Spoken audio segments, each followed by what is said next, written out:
Yung akusasyon na nag-aabet ako ng rebellion, napaka-absurdo po niyan.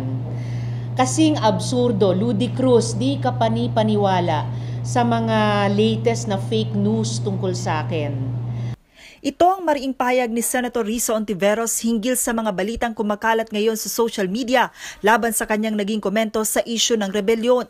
Magugunitang umani ng batikos sa mga netizen ang naging pahayag ng senadora sa programang Get It Straight with Daniel Razon na hindi rebelyon o invasion ang ginawa ng Maute Group sa Marawi City. Pero strictly speaking, hindi yan rebellion ng Marawi City at ng Marawi residents. In fact, pag tinanong yung mga ibang mamamayan sa Marawi, ayaw nila sa Maute. Hindi sila yung nagre-rebel against the national government.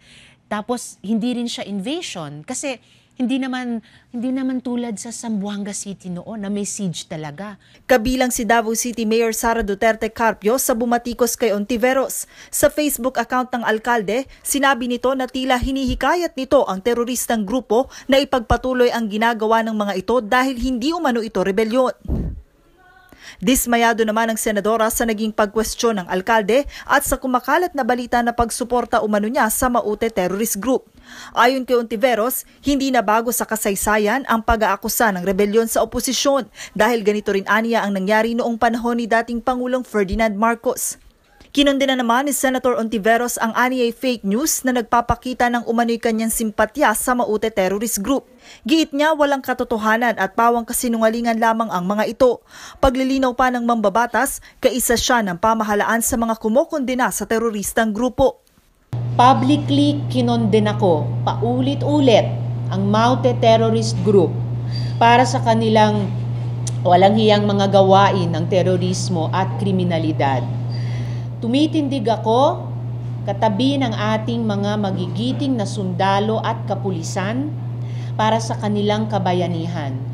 Binatikos din ito si Justice Secretary Vitaliano Aguirre matapos atasan ng NBI na magsagawa ng investigasyon at case build-up laban sa mga senador na miyembro ng oposisyon hinggil sa umano'y planong destabilisasyon laban sa Administrasyong Duterte. Wala na bang magawa ang fake news king ng Padre Faura? Namamatay na nga ang mga inosente nating kababayang sibilyan sa Marawi. Nagsasakripisyo na ngang lumaban ang ating mga magigiting na sundalo at pulis. Namamatay na nga at nasusugatan kayong mga sundalo at pulis sa laban kontra sa Maute Terror Group. Pero ang tanging pinag-aabalahan pa rin na mga kagaya ni Sec Aguirre ay mga pekeng balita at pekeng kaso? Ano ba naman yan? Sa kabila ng mga ito, nanindigan si Senator Hontiveros na lalo niyang isusulong ang pagkakaroon ng joint session ng Kongreso upang kwestiyonin ang basehan ng martial law declaration ng Pangulo sa Mindanao. Mula sa Quezon City, ako si Joanne Nano, humahataw sa balita.